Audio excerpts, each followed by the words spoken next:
Good evening, everybody. We'll call tonight's meeting to order, and we'll begin with the Pledge of Allegiance.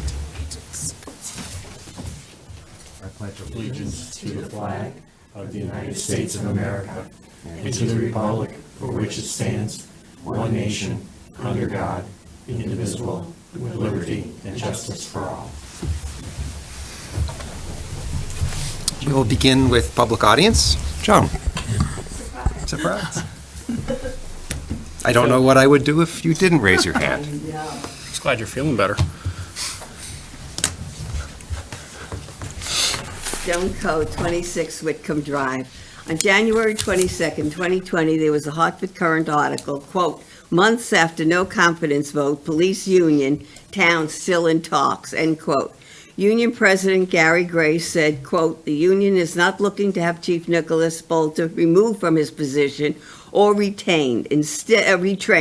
Instead, he is the union. The union wants to see uniform, fair discipline that follows the department's official procedures," end quote.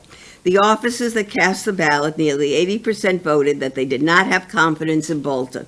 The no vote signified the rank and file did not believe that discipline could be fair and uniform due to Chief Bolter's myopic view of his predetermined discipline. As president of the union, is Gary Gray protecting himself from recent work-related issues or protecting the officers in the union that voted no confidence? Chief Bolter, on a number of occasions, has stated that he determines how he imposes discipline. Since this is subjective determination is conducted by Chief Bolter, there will never be, quote, "uniform and fair discipline," end quote. During the tenure of Chief Bolter, there have been many grievances exposing failed management of the police department, displaying favoritism and selective investigations with no conclusive findings on several investigations. Chief Bolter has determined that untruthfulness is a reason for termination. These standards should apply to Chief Bolter. A memo generated by Edward Kaczynski on behalf of the IBPO Local 458 states that during the termination hearing of Sergeant Trumley, quote, "Chief Bolter was untruthful in his testimony, which he provided under oath in penalty of perjury.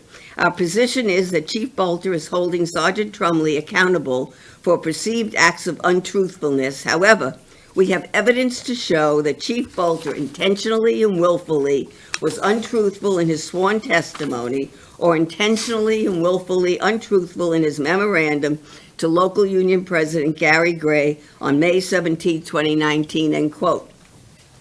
The union is demanding an internal affairs investigation into the conduct of Chief Bolter to be conducted by an outside agency. To date, there's been no response from Town Manager Maria Capriola or the Police Commission to the memo. If these allegations have been found to be true, Chief Bolter should be removed from office.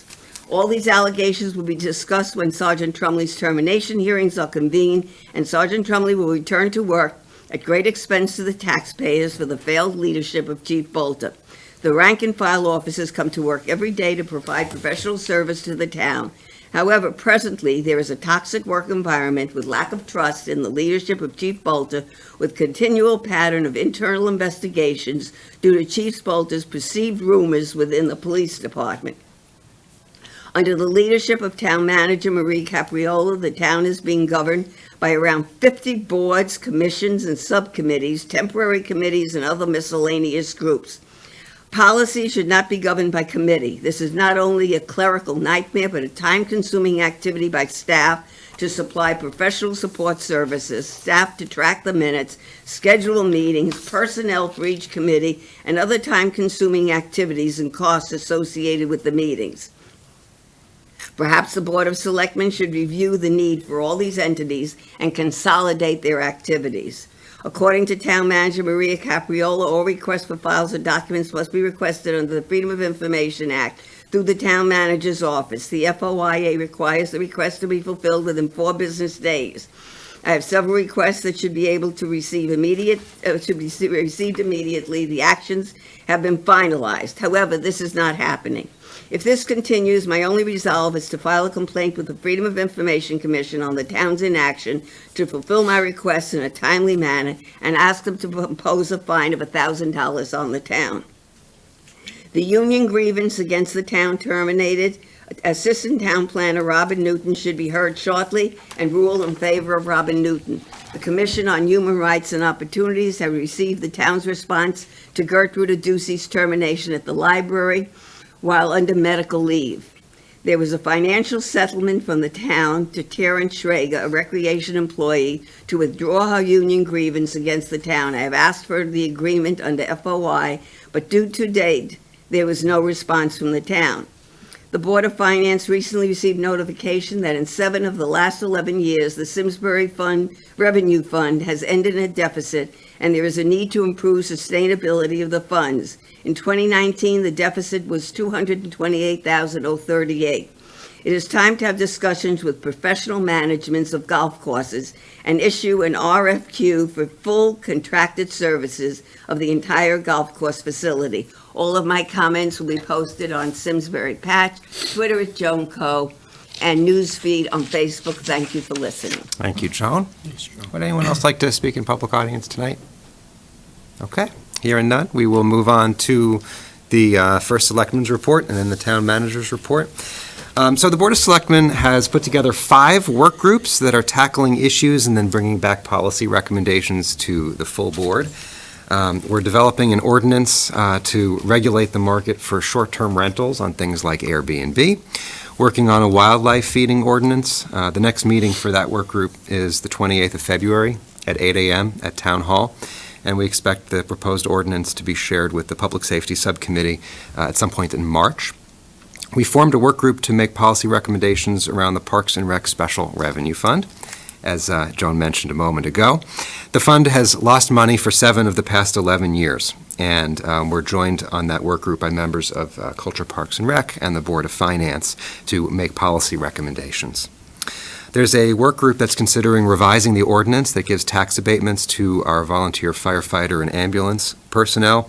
The state recently passed legislation raising to $2,000 the allowable tax abatement for these volunteers. Currently, we have a $1,000 abatement for volunteers with at least 5 years of experience, and the fire district has asked that we consider raising that limit. Lastly, the Board of Selectmen is working with the Board of Finance on the development of a debt management policy. Their first meeting has not been scheduled, but in my first Selectmen's report, I'll provide when these meetings are scheduled when we know more. Our school district is in the process of completing a facility study to develop a long-term plan for managing our aging school buildings and growing school-age population. The next meeting of the Facilities Enrollment Task Force is this Thursday, 6 p.m. at the Terriffill Room at the Simsbury Public Library. It's the first of 3 meetings that the task force will be holding to discuss feedback from the public forum and further options to be presented by the architect on the master plan.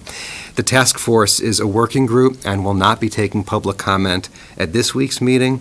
However, future public forums will be held, and I'll share when they're occurring. Oh, and hot off the press, the debt policy work group I referenced is meeting this Thursday, January 30th at 7 a.m. Early birds, okay.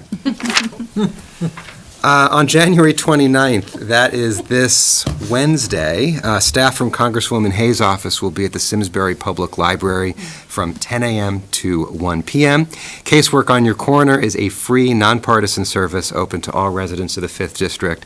If you have issues with Medicare, IRS, Social Security, VA benefits, etc., it's a good opportunity.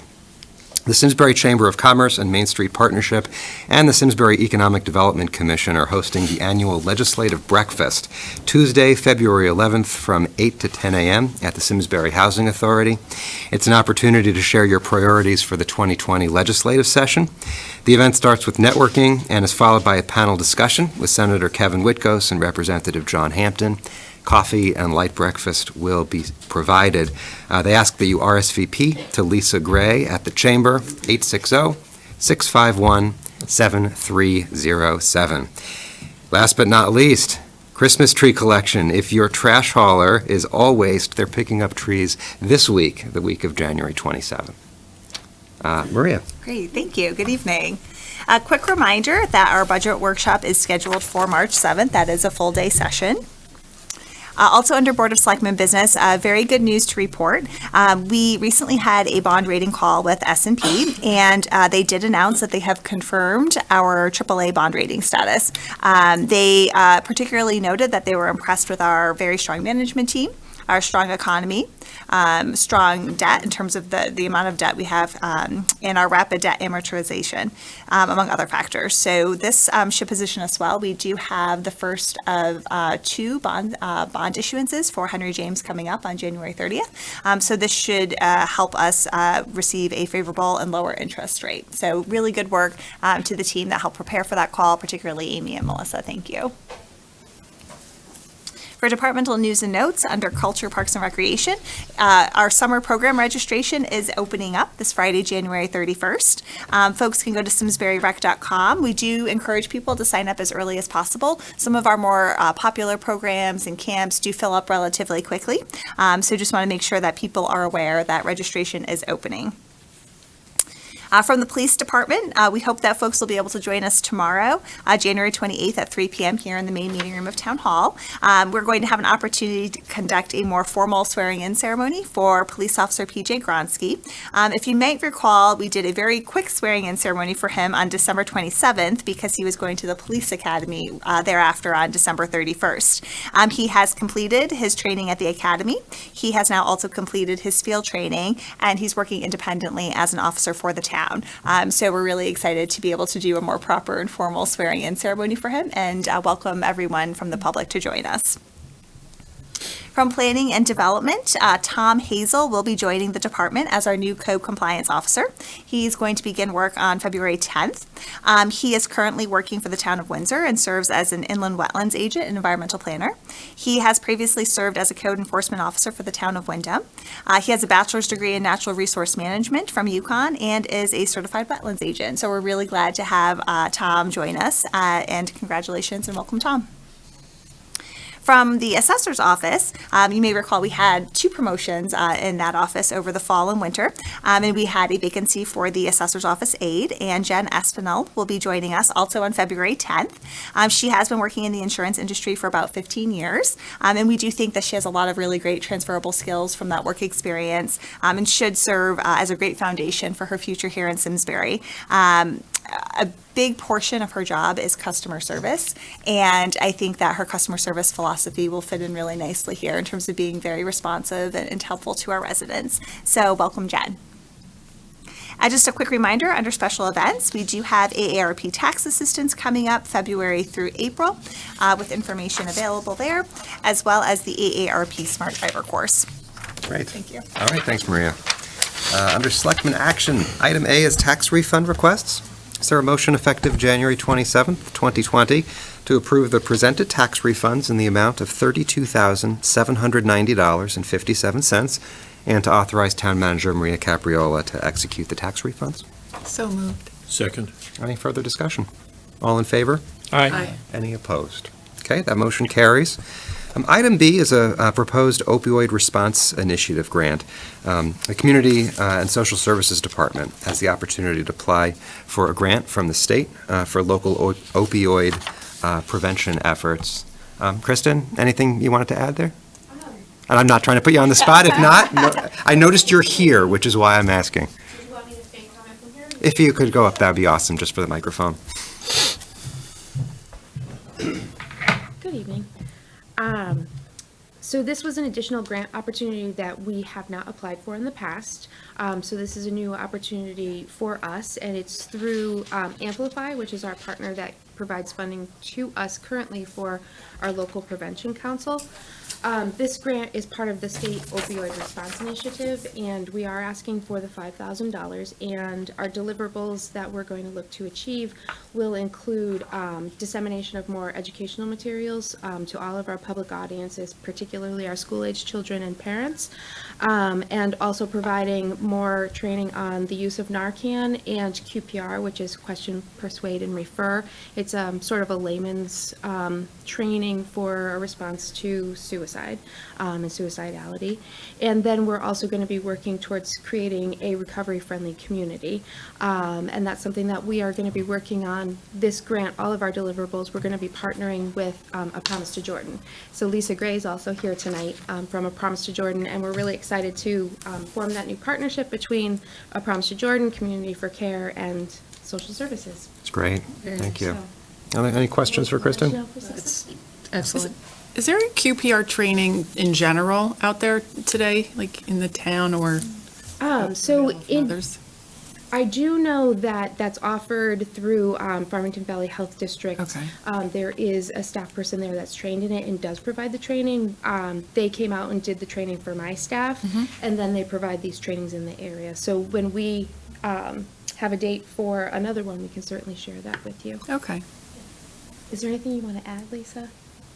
Lisa, just that I'm really thrilled to be able to partner with the town and the Farmington Valley Health District on this grant application, and looking forward to bringing some more great programming, actually, I should say, to the town of Simsbury. We're excited that the health district is also going to work with us on this too. So, thank you. Great. Awesome. Okay.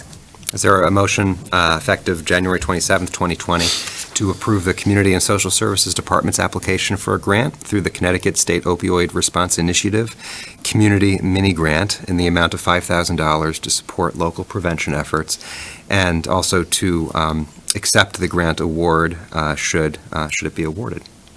So move. Second. Any discussion? All in favor? Aye. Any opposed? Okay, that motion carries. Item C is the library is interested in applying for a grant from the Simsbury Junior Women's Club to purchase Vox readers for the Children's Department. Were there any questions on this item? No question. I just wanted to call out that I never knew that the Simsbury Junior Women's Club took grants and offered money and volunteer hours. So I just think people, maybe like me, who don't know that, should know that, who haven't been involved in that group. Yeah, it's great. So, Thanks, Wendy. that's all. Eric, as a member of the Junior Women's Group, I'm thrilled that the Simsbury Library is going to apply for this. The Junior Women's do give out a very good amount of grants, scholarships throughout the year, and it's really nice. It would be wonderful if that worked out. Awesome. Great. Yeah, thanks, Jackie. Is there a motion effective January 27th, 2020, to approve the library's application for a Simsbury Junior Women's Club grant in the amount of $500 to purchase Vox readers for the Children's Department, and also to accept the grant and authorize the town manager to execute all documents should the grant be awarded? So, second. Who moved it? I did. Jackie. Mike seconded. I'll second. All in favor? Aye. Any opposed? That motion carries. Item D and E are related. It's the proposed fee schedules for our Simsbury Farms golf course, followed by the aquatics facilities and day camps. I just wanted to ask Parks and Rec Director Tom Tyberski to step up to the mic and just give a overview. I know we've got the numbers in our packet, but just for public transparency, what's being proposed? Sure. We'll tackle the golf course first. As you know, last year, when I came before you, we requested to go to a one rate fee structure where we basically eliminated the non-resident walk-up fees.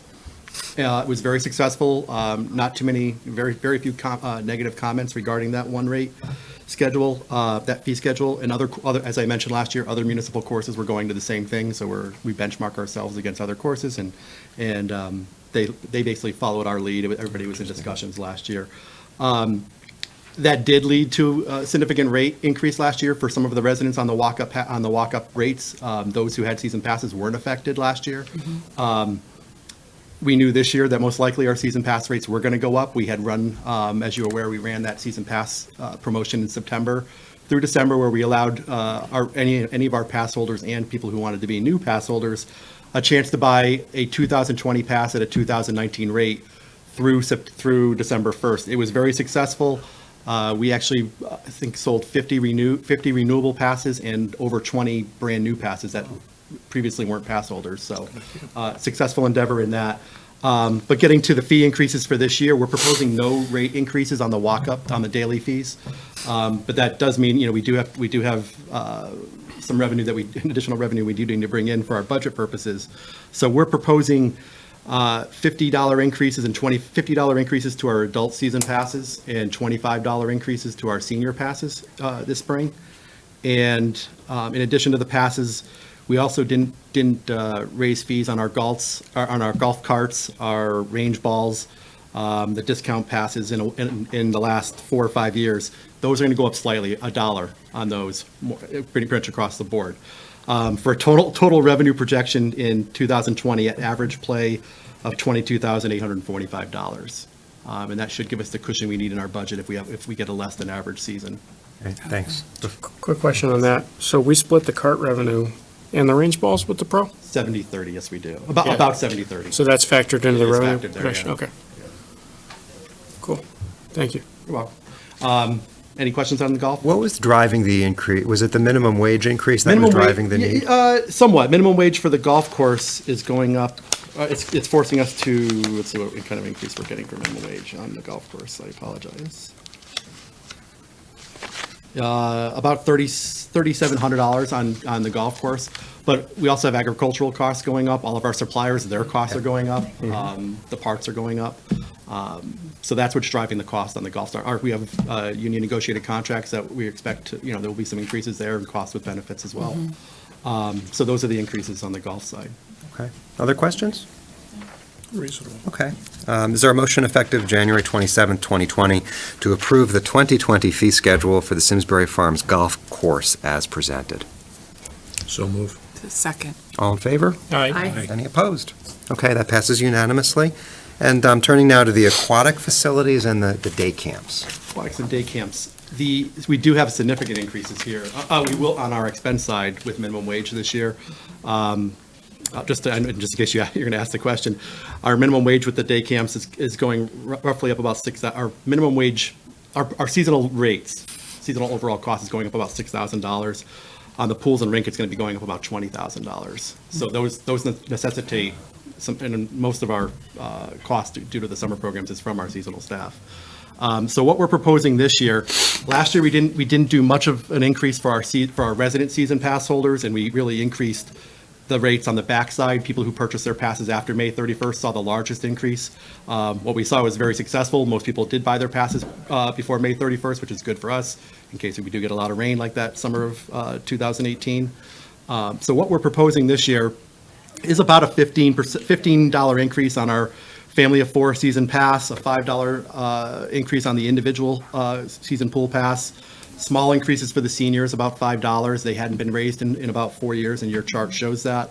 And on the daily fee, we are going to go up on the non-residents. We are not going up on the residents on the daily fee.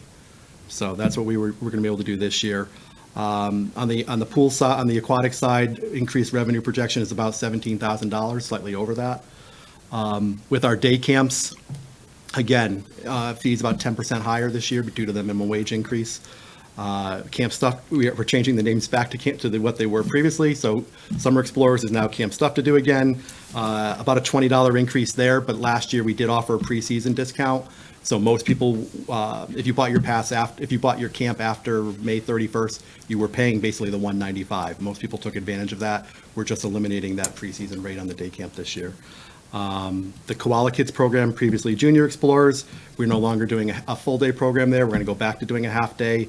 The price there will be about $120. And the Awesome Adventure Camp, about a $25 increase there.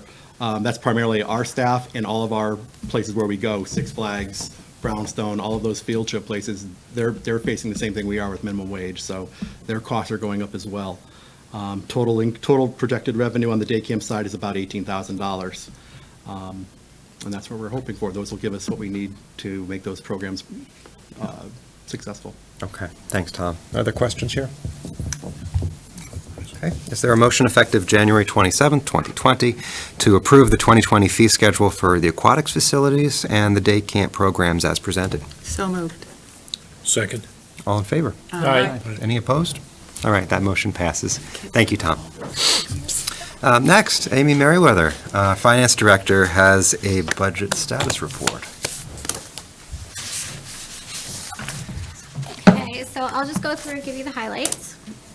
Starting off with the general fund revenues. Just for those that are new, I do, on the revenue side, we do the December 31st, 2019 actual compared to what we estimate the December 31st, 2019 to be. And then on the expenditures, you'll see it a little bit differently. But just the highlights on the revenue side, you'll see that the revenues in total, about 62 million, or about 4.8 million compared to what we estimated. This mainly relates to the tax collections. If you look at the tax department line item, you'll see the estimated variance is about 4.4 million. Typically around this time of year, we're at about 60% collected, and right now we're about 65% collected. So really just the timing of when people came in and made their payments. Down at the finance department, you'll see compared to the estimates, we're higher about 226,000. This mainly relates to the investment income line item. This was actually very conservatively budgeted during the budget process, so we expected that we were going to be over, but maybe not so quickly. So we budgeted $400,000 in investment income for the entire fiscal year, and we're already at $425,000 for investment income. The next major one on here, the town clerk, $142,000 in excess of what's estimated. We received a large conveyance fee in the amount of $104,000 from the sale of the Simsbury Commons property. So their conveyance fee line item is already at 80% of their budget due to this one sale. Moving on to the general fund expenditures. So here, instead of comparing to estimates, we compare to actuals. So it's December 31st, 2019 compared to December 31st, 2018. You'll see at the bottom line, it looks like we are $6.3 million less than the same time last year. This relates mainly to the Board of Education. There was just some lag in getting in some of their journal entries for payroll. So I reran the report after they were able to get in all of the entries, and they're at about $31,731,000, which is actually pretty much right in line with last year. Some other items of note under the expenditures is the legal services. So we know that we are going to be over in legal services due to some ongoing cases that we're hoping are going to settle in spring, and then we'll be able to report back about how much over budget we plan to be. Let's see. I think that was pretty much it for expenditures, unless somebody else has any questions so far in general fund? No questions? Okay. Okay. Thank you. So moving on to the Simsbury Farms Fund. It looks like we have a surplus of $147,501. This is a little misleading. Last year we had, at the end of the fiscal year, we had an accounting change where we looked at deferred revenue. So the deferred revenue that was taken out of fiscal year 19 went into fiscal year 20, which makes that number look a little bit larger. If we subtract out the deferred revenue from this number of $267,000, we're actually at a loss of about $119,000. So compared to the same period last year of a $394,000 loss, overall doing better, but we're still at a loss position. The reason that we're at less of a loss, as you can see, mainly relates to the increased contribution of $80,000 from the general fund, and then the increased revenue from the golf course fees. You can see that there's $136,000 in the golf course fees compared to last year. And as Tom mentioned earlier, about $75,000 of this is due to the season passes that were sold from September to December, as opposed to being start to be sold in January. Moving on to the health insurance fund. Just a quick note on this, on the total reserve. Our reserve right now is at $4.8 million, which is 33% of expected claims. We have our health insurance consultants that state that we should be at 20 to 25% of expected claims. So right now we're well above that number. However, there was some claims that came in at the end of last week, I believe, that are actually high in nature, so I expect that number to go down. But still, compared to where the health insurance fund was, it is in a much healthier and stable position. So that looks really good. The residential rental property fund, there's usually not much going on in here, but there was a septic replacement in the current year.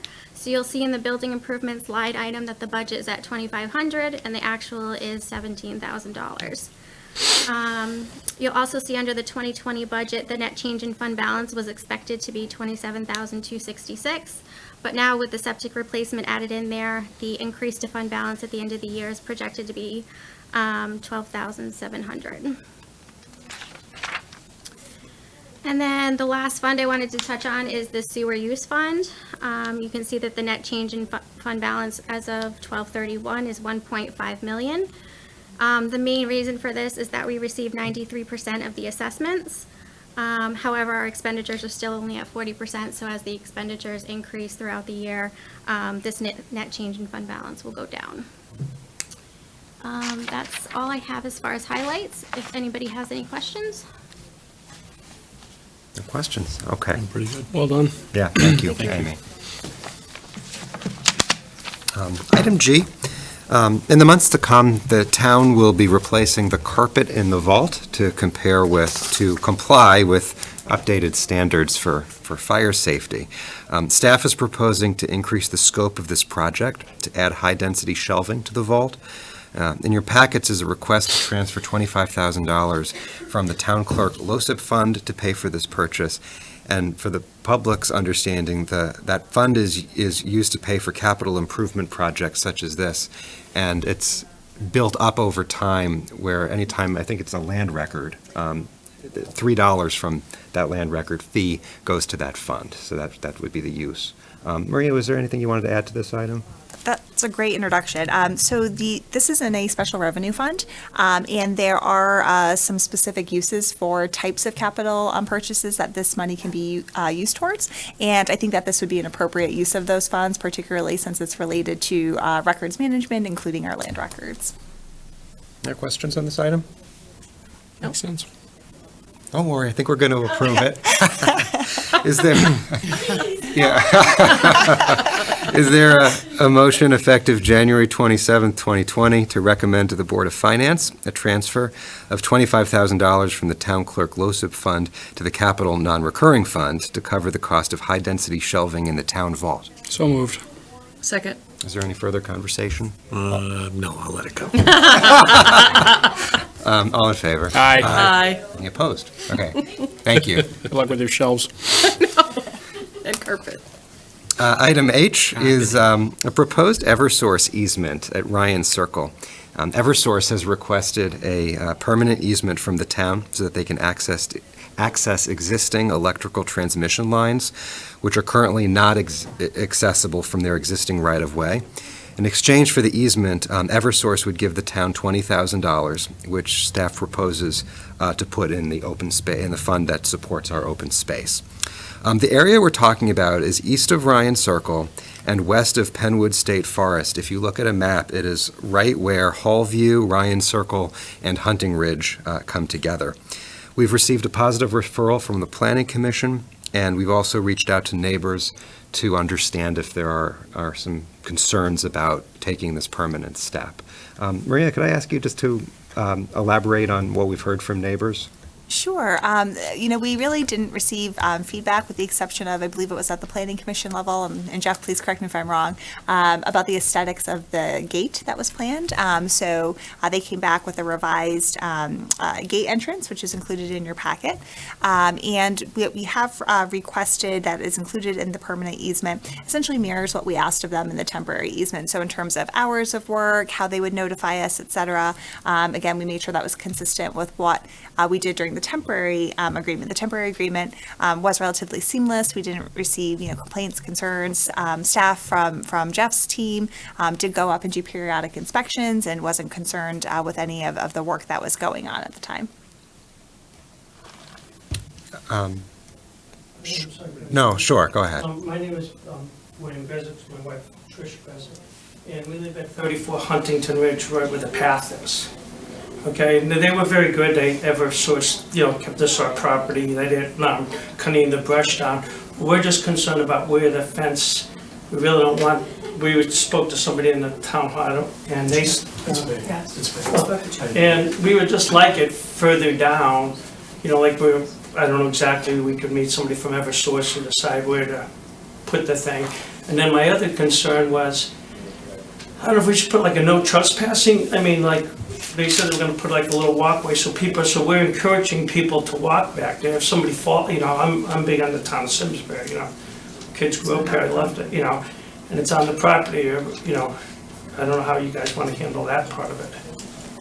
If somebody decides that the kids go back there because we're encouraging them, we leave a gate open and, I don't know if we should just put it on trespassing and that covers us if somebody does go back there and, we can decide where to put the fence. If I could meet somebody from the town out there in Eversource before you put the fence up. Thank That's you. what I consider this. Okay. Joe? Yeah, the easement itself does not address the Jeff, location. I'm sorry, will you Oh, mind just sure. going to the mic just so they can hear you?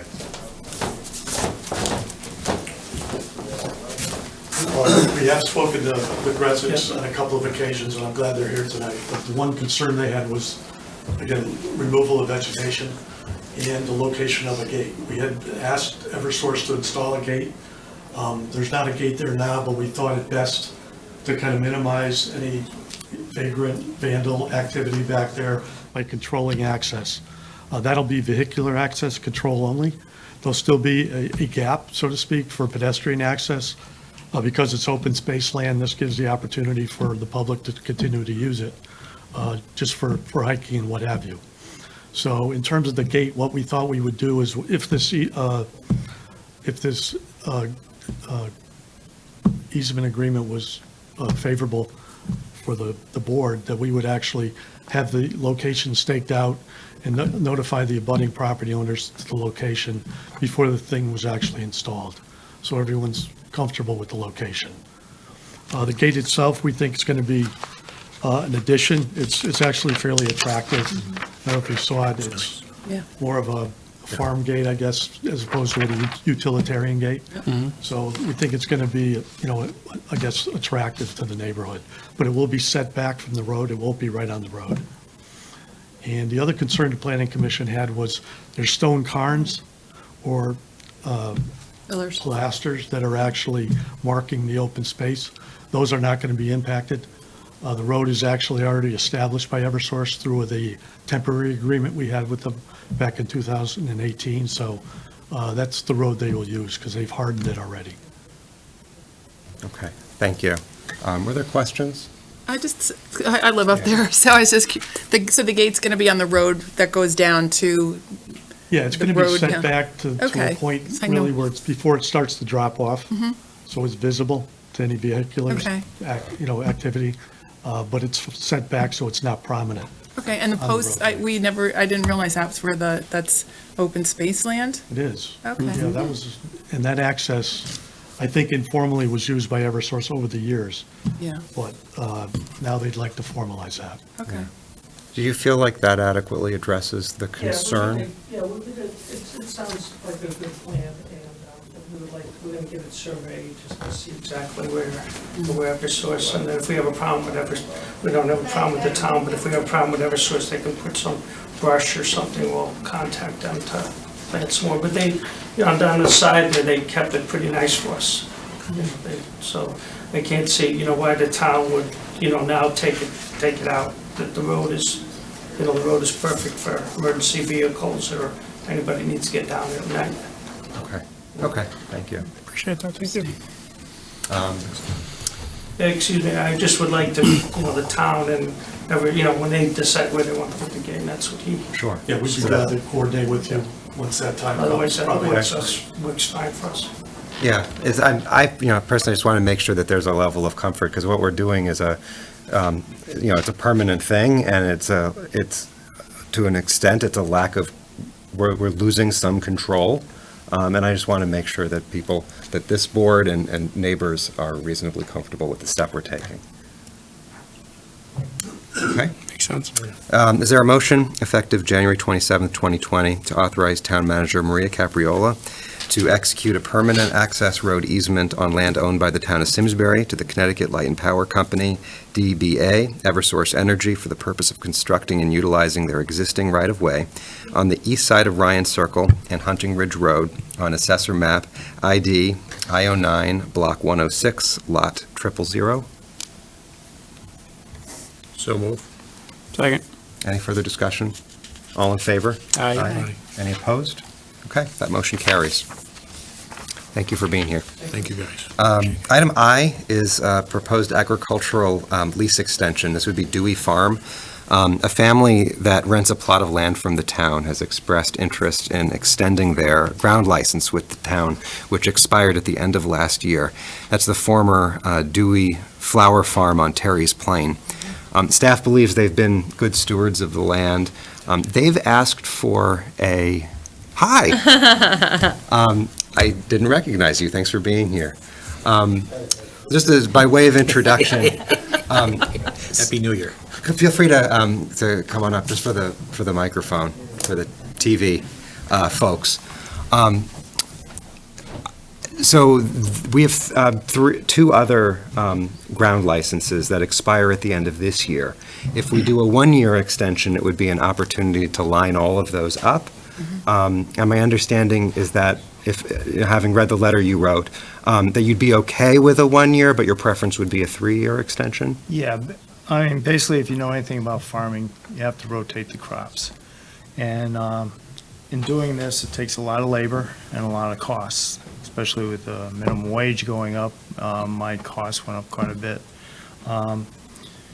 And the land is very sandy, so I bring in a lot of leaves. And putting the leaf mulch into the fields takes time and labor. Also putting lime, the cost of the lime, putting it on the field costs money. And it's easier if I plan in advance. Like in 2018, there's basically 3 fields over there. The larger field, I leafed and horse manure the back part of it. I didn't grow anything, I just leafed it. And when I say that, I spread the leaves out. I go over it with a field mower, chop it all up, and towards the end of the year, I go over with a disc harrow just to get it in the soil to help it, the smaller the pieces, the better, it decomposes. And then this year, I plowed it under, and I had great eggplant and great peppers there. So the leaves are helping. I know they're not totally, composting, but they do help hold the moisture and stuff, so it helps. And so that's what I'm saying. I have to plan, like this year, the field across, all I did was use about a quarter of it. I spread leaves all over it. There was hardly any weeds in it, and I got more leaves that I'm going to spread on this in the spring, and same thing. I'm going to mow them in, then rototill them in or disc harrow them in, and then I'll plow them in next year. So it's like, that's why I want more than 1 year, basically, because I got to plan ahead on what I'm going to do, with what field. That's basically it. Okay, thank you. Are there any questions? Just if memory serves me correctly, we went to the 3-year for exactly that reason, right? Because we wanted to Yes. give you more certainty because you were investing in the field, so. Absolutely. Because we used to have this on a 1 year. Okay. Okay, thank you. I was Yeah, just going Wendy. to ask why the other two places, why they're on a 1 year? Maria, is that something you can answer? Like I was going to, Thanks, Tim. Different terms only because of the request from the farmers for different terms. okay, so they're not all equal, like, They're not. They have been on different kind of schedules for Okay, but- various reasons, but they all come, if the Dewey Farm was, was just a 1 year, everybody would be at the same point in time, is Yes. what I read? And then we could decide what to do then to either, I don't know if it matters if they're uniform or not uniform, I mean, I don't know, just asking questions. Maria? Sure. So, as you will recall, we did update our purchasing policy a little over a year ago now. So at some point in the relatively near future, under those purchasing policies, we will probably need to update and issue an RFP or an RFQ. So most likely for those parcels that will be coming up in 2020, that's something that we will tackle at that time to just ensure compliance with our purchasing procedures and policies. The Open Space Committee also has a work group that is looking at stewardship policies and procedures. And one of the items that that work group is very interested in is just reviewing our agricultural leases to see if they haven't been updated in quite some time, if there are any, recommended suggestions or changes that they might have to those leases or practices for farming that land. So that is, again, something that the work group is looking at. So at least for those two contracts on the other farms that will be coming up at the end of the year, those will probably be some some conversations we'll be having in the fall in terms of, again, RFPs, as well as potentially updating their contracts. Okay, but we wouldn't do it for this. If you were to do a 3-year, we would, again, just to be in compliance with our purchasing policies, need to do that at the end of the 3-year term. Okay. Were you going to say something, Mike? Yes, I really appreciate all the hard work you've done out there.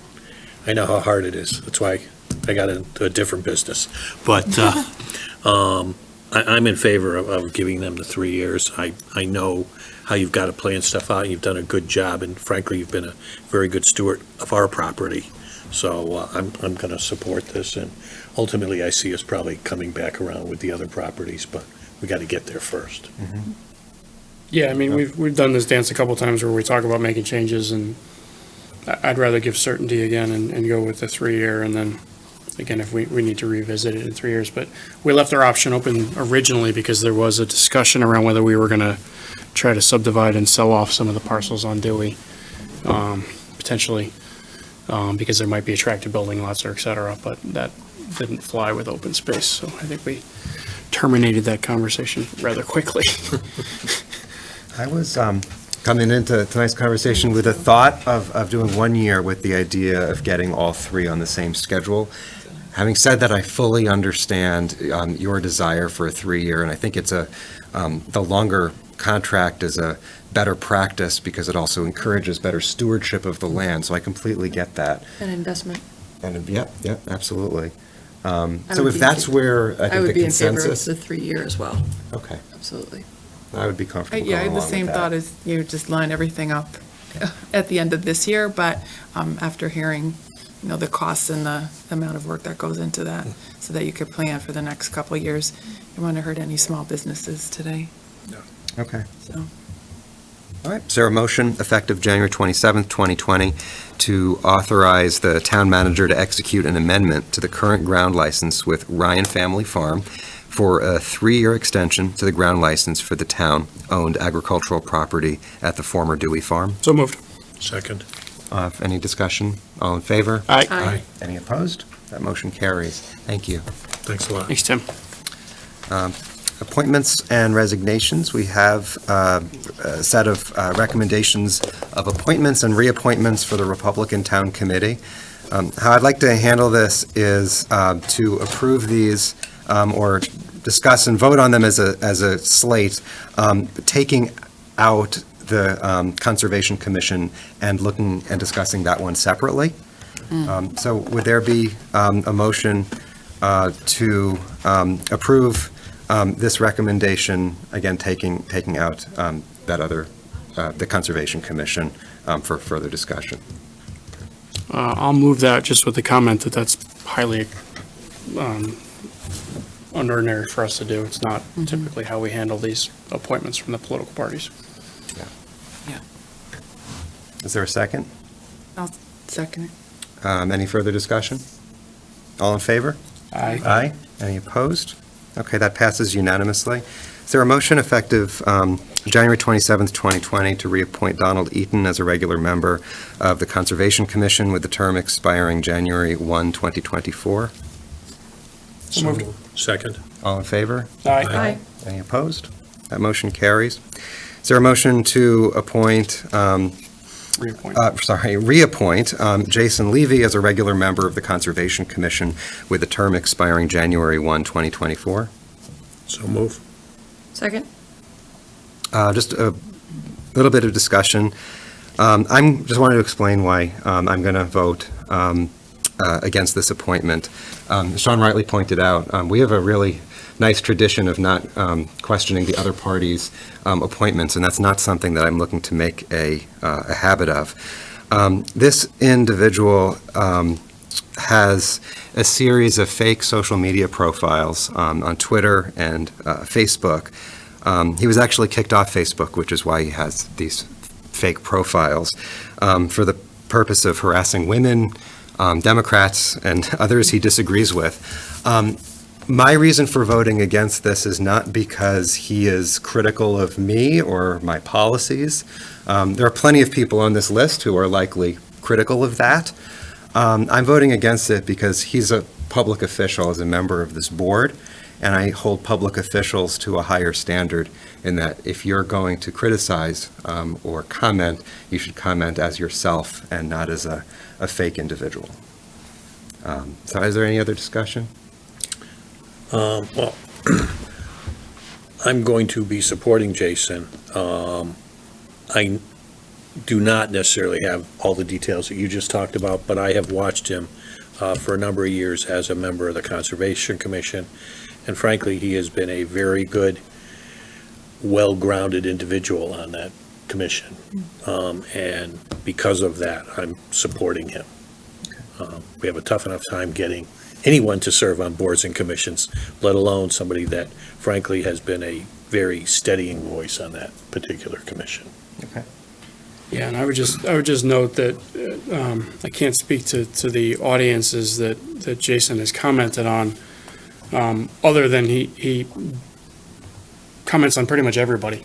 So like, I disagree that it's just Democrats. I've seen him question my own decisions. I've seen him question Senator Whitco's decisions as well.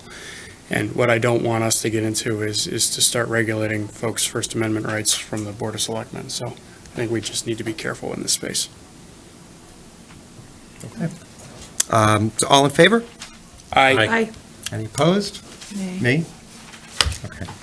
So that passes 3-2. We also have reappointments and appointments to Simsbury Meadows. I want to make sure I'm not missing a page. We should fight about these. Let's talk about it. Is there a motion? I expected that. Is there a motion effective January 27, 2020 to reappoint Joe Campolita, Bill Clegg, Jeff Dornenberg, and Mike Doyle to the Simsbury Meadows Performing Arts Center Board of Directors with terms expiring April 30th, 2022? So moved. Jackie can have it, I'll second it. All right. All in favor? Aye. Any opposed? That carries. Is there a motion effective January 27th, 2020 to appoint Lynn, I'm going to butcher the last name, if anyone can help me, I'm going to go Adam, to the Simsbury Meadows Performing Arts Center Board of Directors with a term expiring April 30th, 2023? So moved. Second. All in favor? Aye. Any opposed? All right, that carries. The review of minutes from our regularly scheduled meeting of January 13th, 2020. Was there any feedback on those minutes? I did not have any. Okay, then they stand. Any selectmen liaison or subcommittee reports? I have a couple things to say. First, I wanted to say thank you to Public Works for my, I know this isn't my snowplow ride along on the Saturday night. Luckily, I didn't have to be on TV. But they had a resident when they did the NBC 30 story. And if you choose to do that, dress in layers because it's really hot. And if you have motion sickness, just bring along a Diet Coke or something. But it was kind of fun, and I got to do that. And then the other thing I did want to just mention is the Martin Luther King Day, to thank the people who put on Martin Luther King Day, John Hampton, and he had a committee, and First Church. We had Peggy Shanks read, so it was by multi-parties presented. I was honored to represent the Board of Selectmen and Eric and speak, and we had Johanna Hayes there, and it was a really, really packed house and a really nice day. Just wanted to mention that. As far as aging and disability, they do a lot. There's a lot of designations that they're looking for. The town of Simsbury, like age-friendly, and this Hidden Heroes, and I kind of gave Maria the notices just so I can pass along what they're talking about in that group. So, they have a lot of activities going on. And then the Board of Ed meeting was the same week as ours. There's one tomorrow night. Just FYI, the graduation date is June 12th, unless they've changed it. And they have different budget groups coming each meeting. So you hear from, so last meeting they had special ed come and present their budget needs for this year. They talked about how special ed is 20% of the Board of Ed budget, and it's very highly ranked, and that they're really only asking this year for a half an FTE for Latimer. There's other, I don't have all the numbers in front of me, and nor do you want to hear all of them, but that was just of interest. And then as far as the capital improvement items, they had two for this year. One is the new networking, it's what's supposed to be over 5 years. They have 7-year-old servers that they're looking to replace. So that's on their cap plan, and they're going to improve the bleachers and press box at the high school for football games. And as you mentioned, they have Tecton, is it Ton? Tecton. Yeah, they're coming back to give some other options at the meeting on Thursday, so. That's Thursday, 6 PM at the library? And yes, in the Terrafil room, the newly christened Terrafil room. Okay. So. I'm really looking forward to hear why bleachers and football stuff is something we should be They spending said the bleachers taxpayers' were money on. 53 years old. Original. So it's just broken in. They're original.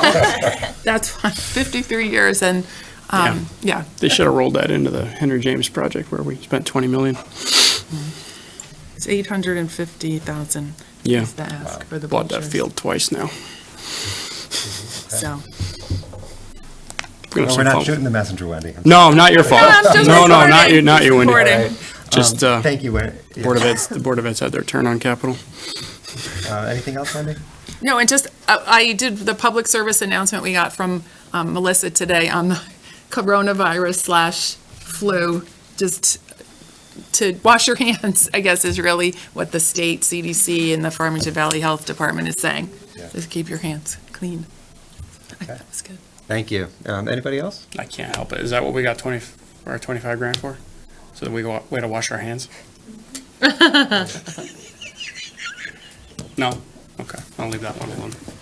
Yeah. Demonstrate that the Farmington Valley Health District is Yeah. keeping the residents Yeah. information and getting regular updates and preparing themselves in the event they do have to address anything. The real advice is don't travel to that province in China, right? Yeah. Stay vacation. From a public safety standpoint, as Eric mentioned, we are doing the ordinance coming up, and it will be, as we talked about last time, we'll get several cracks, and we're gonna get to it, I don't know if you wanna do it now in correspondence. I believe, did we all get this letter? I believe, we all got the letter from the police commission. Yes, we did. This is a long, simmering topic. It's an important one. It's a challenging one. It's one we've tried to work through in many different manners, but the police commission plays an important role in this community, and has for, I want to say, the better part of 20 years now. How long? Maybe 20 years? Yeah. We did not always have a police commission. It was a very contentious time when I was 10 to decide whether there was going to be one or not. A lot of grievances, a lot of challenges. We don't need to go into it tonight. But that's where the police commission was formed and born from, and has really done a nice job alongside the chiefs and alongside the first select persons, now the town manager, of really managing the police department of this town. Really played a valuable service to our community, helping on the budget, hiring, firing, discipline, getting involved in the grievance process, et cetera. The challenge that's arisen due to an unfortunate set of circumstances is, what role does the police commission play with respect to negotiations? How does that all work with MIRA? How does that all work with the town charter? The town charter's got some really specific language on the roles and responsibilities of the police commission, which may be in contrast with MIRA, and now that we have a new chief executive form of government with a town manager, it's risen, or it's forced the issue to the surface that we probably needed to just take a look at this. So I'm making a long story, not as short as I should, but I'll cut to it. The Police Commission has asked us to review their responsibilities, or more specifically, asked for a legal opinion on their responsibilities with respect to the charter. For no reason, then everybody just needs clarity on who's on first, who does what. We've operated very well for a long time with this commission, and given the change, it's appropriate that we take a look at their request. They put in some budget numbers, and we can deal with those budget numbers when the budget time comes along. But they have asked us, one, for a legal opinion. Two, they've asked for independent counsel to review that opinion, which is somewhat unique. We have the ability to do that. Traditionally, we go through the town attorney first unless there's a known conflict or a challenge. One example was the Ethel Walker purchase, I believe. I think there was a challenge no, nothing bad, but the town attorney's firm, I think, was involved in some way with that parcel. Was it Meadowwood? And we had to hire local counsel to represent us. Very cut and dry situation. So, but as I said, normally we would go through the opinion with town attorney. Now, for folks that don't know, all of our board and commissions, I believe, have the right to ask for an opinion of town attorney independent of us. We don't get to filter those requests. This is a little bit unique in that they've sent us the request because they want independent counsel to review it.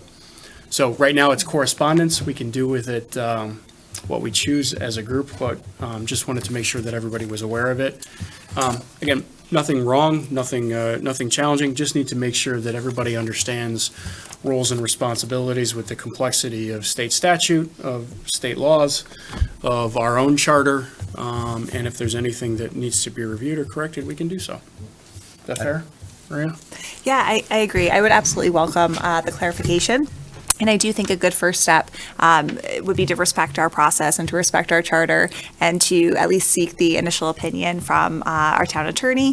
What I've done is included a draft letter to the town attorney that if you all are comfortable with proceeding with that as a first step, as opposed to the first step being outside counsel, that I would plan to officially send the draft correspondence in your packet from me to the town attorney, essentially asking for that clarification in terms of roles and responsibilities of my position as well as the commission's position, particularly around personnel and budgeting responsibilities, and just again to help get some of that clarification in the charter, because there are sections of the charter where my position has duties and responsibilities related to that, but there are also sections in the charter where the commission has duties and responsibilities related to that. So I do think that we would benefit from some clarification on this.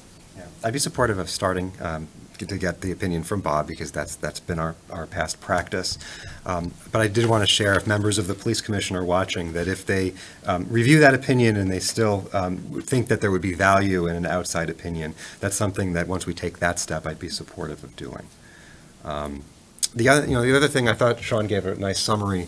The other thing I wanted to add is that as we moved from a first selectman to a town manager form of government, I wanted to look at other examples of towns that have police commissions and town managers, and there are very, very, very few examples. I want to say maybe between 1 and 3. Yeah, about 2, I think. Yeah, there's very, very few.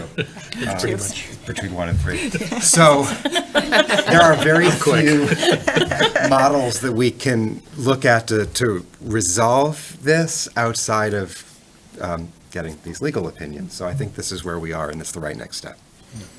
I would agree with that. I think one of the things that I don't want us to do is to have boards and commissions without going through town, really the Board of Selectmen and the town attorney, to go out and get their own opinions, because I think that would really, to me, it raises a red flag. And having spent some time on the Planning Commission and been up here on the Board of Selectmen, we really need to kind of speak with one voice. And we have done a very good job through the years. And even when our esteemed attorney, I don't always agree with the opinion, he gives us really good advice. So that's a good thing. So I think that's a good step. So I just want to be clear, because the letter does articulate, I did meet with the entire police commission as within my role as liaison. And I want to make it clear, and I know I was speaking for this entire body when I said so, these folks provide substantial value to our community, to our police department, to our chief. There's no question there. And just want to make sure that they're feeling heard, and that again, their roles and responsibilities are clearly defined. So I think we have an opportunity here to just clear that up and get everybody back in the game and serving the community as I think they've done a nice job with. So I support the path that First Selectman Wellman has suggested. Okay. Should we do a motion? That would Would be that great. helpful? Sure, absolutely. Would there be a motion effective tonight, January 27th, 2020, to ask the town attorney for his interpretation of the town charter as it relates to the roles and responsibilities of the police commission and the town manager concerning budget development, personnel, and collective bargaining? Anything anyone would add to that? Any other items in their letter in case we missed Or other something? items? Or wherever else referenced in their letter? conflicting interpretations Yes. may be, yeah. So not to be limiting to those 3 things. I'll move that. I'll second it. All in favor? Aye. Any opposed? Okay. Thank you. Any other liaison or subcommittee reports? Okay. Then moving on to communications. The first communication item, I actually appreciated this. This was a memo regarding the town's use of pesticides and herbicides, which is something I'm asked by residents from time to time who have concerns over what we're putting in public places. Were there any questions on this? Anything they wanted to raise? Kind of made a lot of sense. Yeah. So for anyone watching, it's in our packet, or you can email me and I'll send it to you, but it was concise and it was interesting. Item B is some information regarding the 2020 census, and that's just a brief discussion I wanted to have with this group. We are encouraged to consider forming a complete count committee with the goal of making sure that every one of our residents is counted as part of the census. There's implications for how much federal money we get, among other things. And I'm of several minds of this. If that's what we have to do to have a complete count, then I'm in favor of it. But when I also look at the makeup of our community, we're not a demographic that is historically undercounted, and I don't want to form another committee unnecessarily. Perhaps there are ways through our existing channels that we can get the word out about the importance of the census. So I just wanted to see if there were any thoughts or insight into perhaps how we've handled in the past. I don't remember how we've handled it in the past, but I think we started it just with bringing it up at this board and maybe doing something on SCTV to further demonstrate that. What's involved, who's walking around collecting this information. And since we did this 10 years ago, there are far more communication channels than we had. That's true. I do think it's somewhat humorous that the state is telling us that ECS is calculated off this when we all know that that's not true. That formula is done in the back room and not Calculated? Yeah. Educational cost sharing. Yeah. at the whim of whoever's in charge down at the State House. That's what I heard too. Yeah, I mean, this is somewhat disingenuous that they're telling us that that's what it's used for. But I'm all for making sure that every resident is counted, of course. Okay. I think that, Maria, were you Right, say something? and something that Eric and I spoke about, we do have an upcoming Farmington Valley Collaborative meeting. And so I've asked for this to be put on the agenda just to see if other communities have decided to pursue this route, or if they have other ideas, thoughts, suggestions in terms of how best to communicate to our residents the importance of participating in the census. So hopefully we'll get some good ideas and feedback at that upcoming meeting. We can do a regional effort. Yeah. Oh, maybe, yeah. Yeah, okay. Okay, good. Anything else under communication anyone wanted to raise? We discussed the police issue. Okay, all right. Is there a motion to adjourn to executive session to discuss the purchase and sale of real property with Town Manager Maria Capriola, Deputy Town Manager Melissa Appleby, Attorney Bob DiCrescenzo, Town Engineer Jeff Shea, Planning Director Mike Glidden, and Parks and Rec Director Tom Taberski? Partridge in a pear tree. Is there a? So move. Second. All in favor? Aye.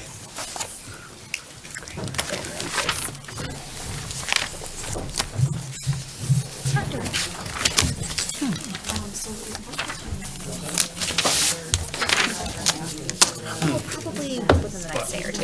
Yeah. What's the timeline on them? Oh, it's okay. That I have not discussed with Bob yet, so I'm not sure. But yeah, probably my letter to him a day or two, but I'm not sure if the response back.